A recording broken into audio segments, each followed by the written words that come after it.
Threadsте белең алып жатыр ғой, тренд тайный санта деген. Сонда адамдар бір-біріне ақша аударып жатыр. Ол жерде телефонында көруге болады. Қаншалықты қауіпті? Енді негізінен алып қарайтын болсақ, жалпы кез келген адам өзінің жеке дербес деректеріне өте мұқият болғаны қажет.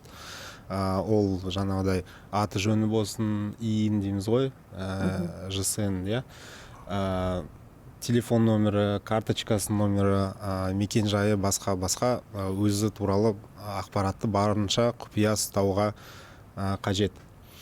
Енді қазіргі тренд болып жатқан Threads'та мәселе, ол жерде адамдар өздерінің номерларын жария етіп қояды, телефон номерін, карточкасының номерін жария етіп қояды. Бұл енді өте қауіпті негізінен, бірақ бұл тікелей қауіп әкелмейді. Неге дейтін болсақ, бұл алаяқтарға шабуыл жасауға мүмкіншілік береді. Қалай мүмкіншілік береді?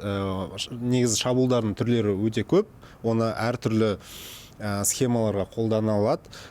Мысалы, бір-екеуін алып қарайтын болсақ, айталық сізге мысалы алаяқ банк қызметкері болып звондап тұр, Егер ол банк қызметкері болып звондап тұрса, сосын сіздің жеке деректеріңізді өзіңізден сұрап тұрса, ол сіздің сеніміңізге кіре алмайды.